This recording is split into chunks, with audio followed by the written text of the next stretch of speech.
qaar ka tirsan jaaliyadda ku dhaqan cariga Ingiriiska ee reer Gabiley ayaa deeq lacageed oo dhan $600 soo gaarsiiyay qoys danyara oo haysta 15 carruur oo mataana ayaa lagu soo hagaajiyay gudoomiyihii hore degmada Wajaale ahna la taliyaha wasiir ku-xigeenka amniga aadan shiine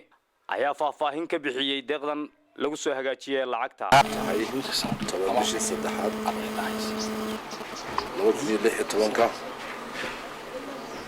halkan aan ku wareejinaya lacag loo soo xawilay oo aniga la soo wakiishay oo ii soo wakiisheen dad reer Somaliland oo degan Ingiriiska gaar ahaan lacagta aniga igu soo hagaajisay hooyaday Faadimada Ndiiriye oo loo soo xawilay lacagtaas walaalkay Axmed Daahir awqaas oo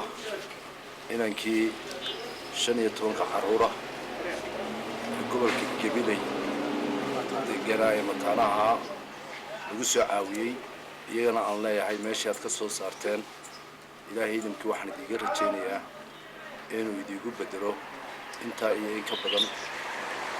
sidaana aynu isku caawino waa ilaahay subxaanahu wa qadara wuxuu leeyahay isku naxariista markaas anaguna idin naxariiso doonaa marka walaalkay Axmed waxaan leeyahay lacagtii oo dhan $600 walaaliga gudoon ilaahayna waxaan kaaga baryayaa in carruurteena ilaahay nooga dhigo kuwii dalkooda iyo diintooda anfaca dhanka kale aabaha dhalay 15 carruurta Axmed Daahir oo u mahadnaqay hooyo Faadimo Aadan Diiriye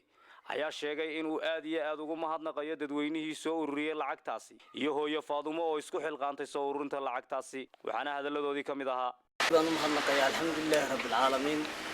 marka labaad waxa weeye lacagta $600 ee deeqda maanta liigu wareejiyay horta marka hore waxaan uga mahad celinayaa Faadimo Aadan Diiriye hooyo Faadimo Aadan Diiriye aad baan ugu mahad celinayaa waxaana leeyahay jazakallahu khayran ilaahay jisaaya kaasiyo iyo halkii ay ka soo baxday cidii kale ee kala qayb qaadatay hawshaaba aad baan ugu mahad celinayaa khaasatan waxaan kaloo ugu mahad celinayaa walaalkay gudoomiye hore aadan shiin degmada Wajaale aadan shiino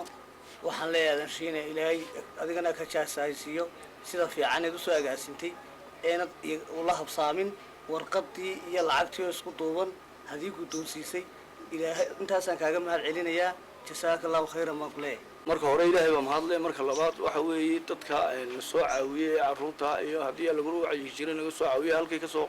saareen iyo halkay ka keeneen iyo si isku soo gaarsiin ilaahay shariix xasanaad ugu bedelan leeyahay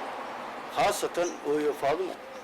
oo si fiican hadii la ku roonayay inuu soo gaarsiisay lana shariix xasanaad Allah ka siiyo talabaad gudoomiyaha aan siinay gudoomiyaha hore Wajaale sida fiican degdeg ah iyo warqadii biinki ilaaw aan la habsaamina isagana ajir iyo xasanaad Allah ka siiyo Cabdi Abdullaahi Daahir telefishinka caalamiga Somali Channel Gabiley